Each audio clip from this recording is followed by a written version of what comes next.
C'était le rendez-vous des élus locaux ce vendredi après-midi au centre des congrès à Épinal, l'assemblée générale de l'Association des maires des Vosges, l'AMV 88 qui fête d'ailleurs ses 70 ans qu'elle accompagne les communes et plus récemment les communautés de communes, 70 ans qu'elle forme, informe, représente, rassemble ses adhérents et les soutient dans leurs fonctions, surtout évidemment en période de crise, et celle-ci ne manque pas.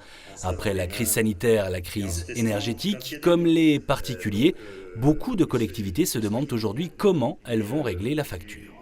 On n'a plus de marge de manœuvre et ça c'est une vraie difficulté et c'est pour ça que face à un problème qui est largement au-dessus de ce que les communes peuvent traiter, il revient à l'État et au gouvernement de prendre des dispositions pour permettre de passer le cap. Mais en tout cas, la réponse ne peut pas venir des communes et des communautés de communes, des communautés d'agglomération.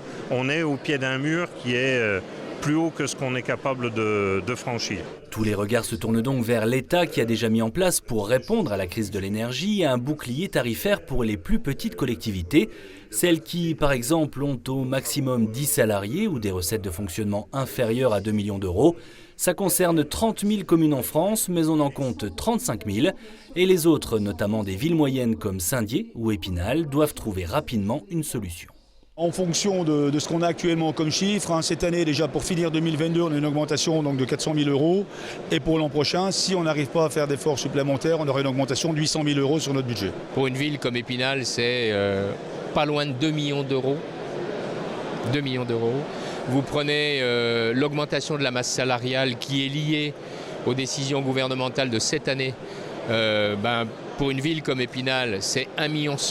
C'est un exercice budgétaire extrêmement compliqué, sachant qu'il n'est pas question de réduire les services parce qu'on est en crise, que la population a besoin de services publics, notamment celle qui souffre le plus. Pas question d'augmenter les impôts. Je présente ce soir le rapport d'orientation budgétaire dans lequel je vais annoncer, vous l'avez en avant-première, qu'il n'y aura pas de hausse des impôts fonciers. Mais il est évident qu'il va falloir réellement qu'on trouve des moyens encore d'économiser davantage pour maintenir cette stabilité des charges. Parmi les options envisagées, éteindre les lumières le soir dans les rues, réduire les illuminations de Noël, baisser le chauffage à 19 degrés dans les bâtiments publics ou encore fermer provisoirement certains services. Le tout sans vraiment de visibilité sur 2023. Pas facile évidemment dans ces conditions de construire et d'équilibrer un budget.